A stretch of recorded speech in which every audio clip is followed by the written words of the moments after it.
folks, my name is Jürgen, aka Nerd and Proud of It, and Destiny has brought you to my channel today to have a look at the Sorcery TCG Alpha print run. Yes, we do have some extra info concerning the Alpha print run and the Kickstarter numbers, and that includes the number of Alpha booster boxes, but of course that includes a couple of other things as well. And of course we're talking about the Sorcery TCG today. It's end of the week Friday conversation here at Nerd and Proud of It at my channel. And yeah, it's a sunny day, folks. Yeah, I'm gonna have a quick look outside in the backyard. The barbecue might be fired up today. You see it down there. And yes, it's the Netherlands. We have water everywhere. We have a little boat for the kids. Yes. But it's a beautiful day. And it's a good day to talk about the Sorcery TCG.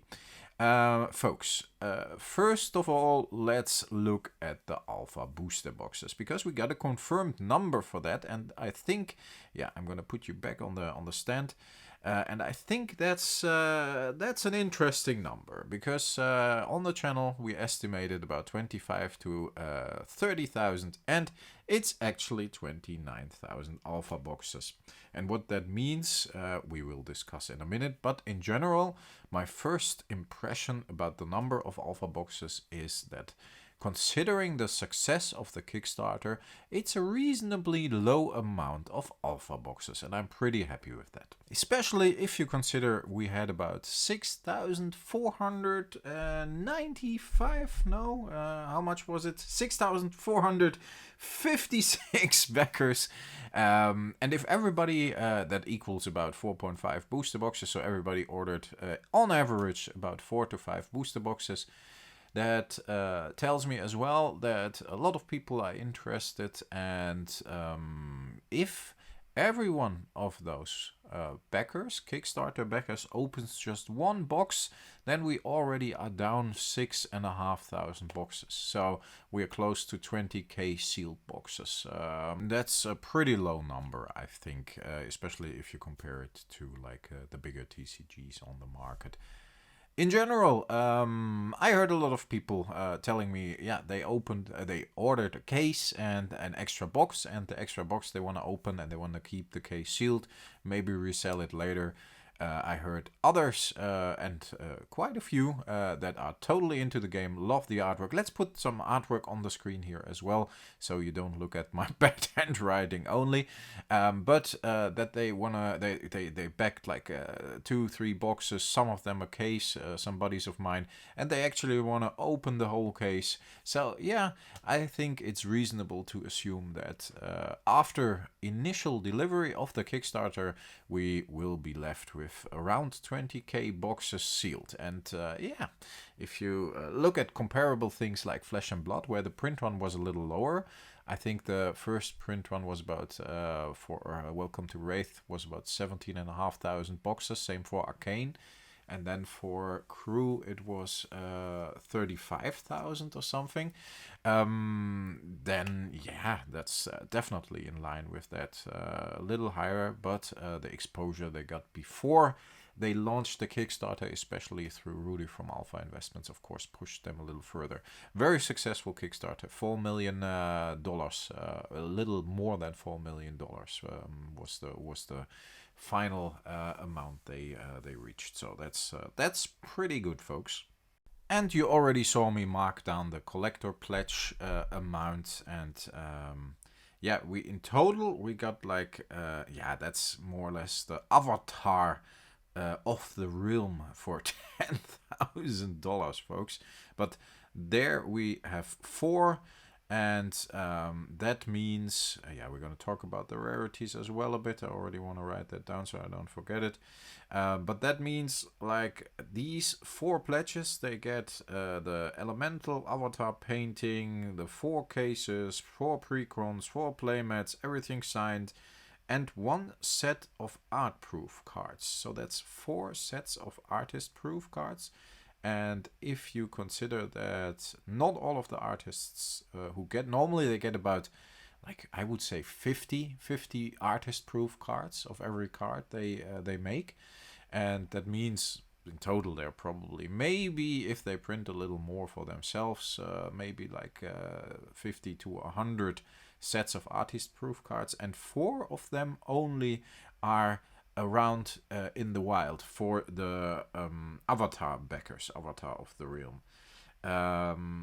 Same goes for stuff like uncut foil sheets, because these 4 backers all get an uncut foil sheet. They actually, I think, get 4 uncut foil sheets, probably of the whole set, like 100 cards per sheet or something, because the set is about 400 cards. And then we, of course, have stuff like the sample packs. I think in total we have about 144 sample packs, if you calculate all the backer tiers that provide sample packs. It's not a lot neither. And then we got the actual collector pledge, and that was limited to 24, and that was $2,500, folks. And in there are 4 sample packs times 24, and then for the Avatar of the Realm you get a couple of sample packs, I think in total 12. That's times 4, and 4 times 24, then you should be around 144. With the other stuff where there are sample packs as well. And they got 4 uncut print sheets, but not in foil. So there are 24 sets of uncut print sheets, non-foil. Not a lot neither. So these kind of things, if the game takes off a bit, these, especially if I look at like sample packs selling for hundreds of dollars at the moment, that might take off, folks.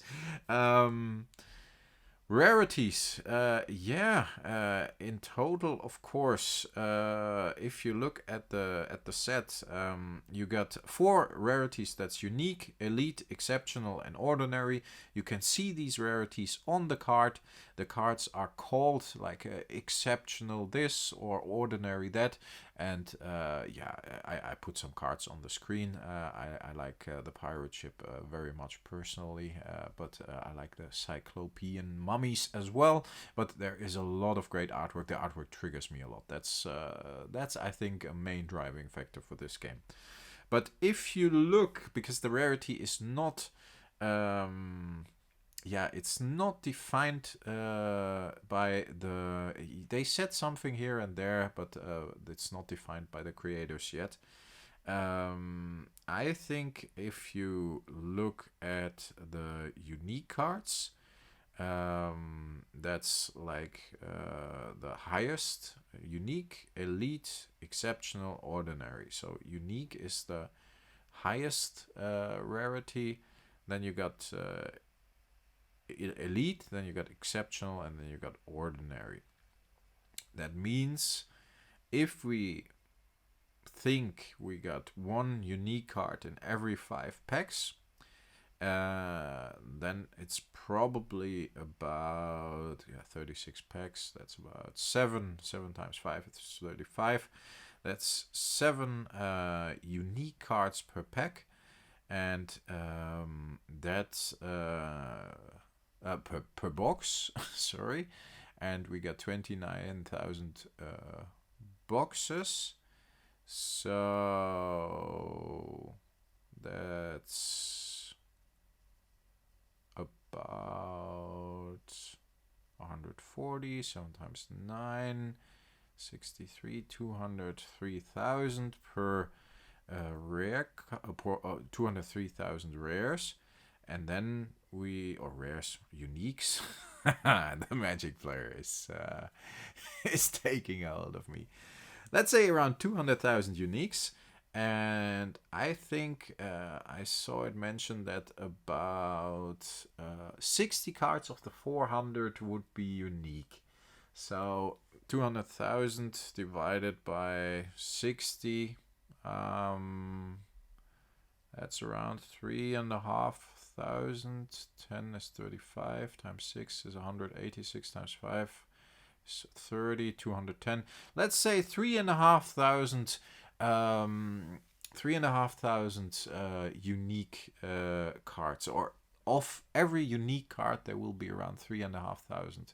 That means only 3,500 people actually can complete a set. And I don't know if these unique cards will be in the pre-constructed decks as well, and that throws off the number a bit.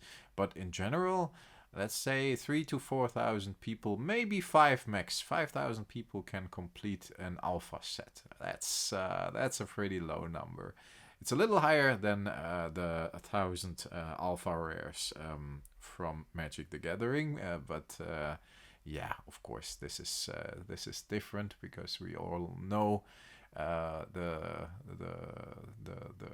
what the TCG is, and it didn't take off organically, and not a lot of was destroyed, and so on and so on. But in general, that's let's see how many people can achieve that. And then you're talking about the normal unique cards. If you look at Elite, it's probably a little more.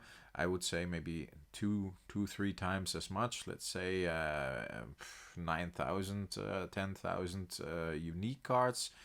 No, unique was about 3,500, and then elite cards we had about, I think if you calculate it and you consider you have about 150 elite cards, then it's about 8,000 to 9,000, and then of course it gets more, but I think the unique and elite is interesting. Yeah, I think that's that's interesting. Interesting numbers, folks.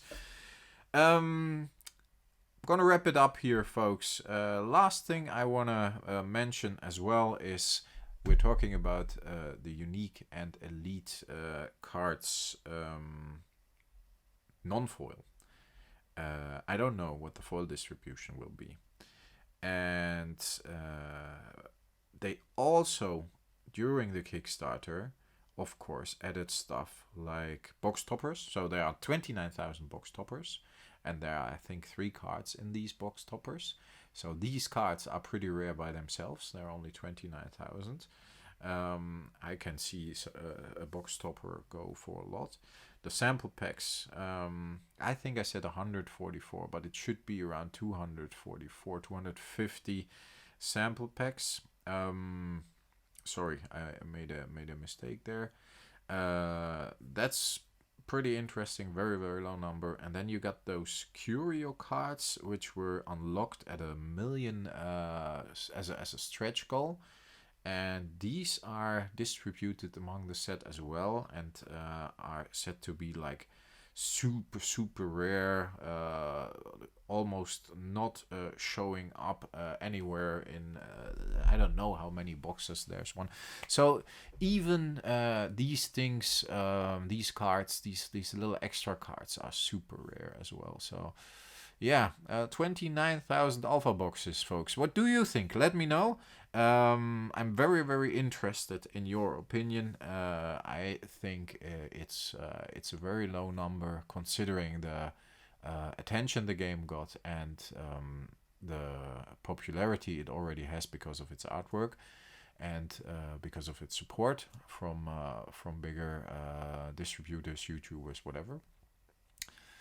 I'm looking forward to it. I just completed my backer kit. Yeah, I added 2 bricks of the starter decks to my case of booster boxes.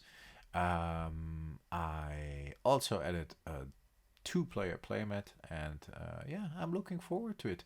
I definitely will crack open one box of the starter decks, and maybe 1 or 2 booster boxes, and first we'll leave a couple of them sealed. Not like I want to make a lot of money with it or anything. I like it, but I like to have unique stuff, and I like to collect unique stuff. So these alpha booster boxes might be interesting. Let me know in the comments what you think, folks. I'm very curious. For now, stay healthy, stay frosty. I hope you enjoyed the video. There will be Magic the Gathering content coming up again soon. I got a pretty nice little reserved list planned for Random by Tuesday next week. So look out for that one. Stay healthy, folks. Stay frosty. Thanks for listening, and I talk to you next time. Bye, folks. Thanks.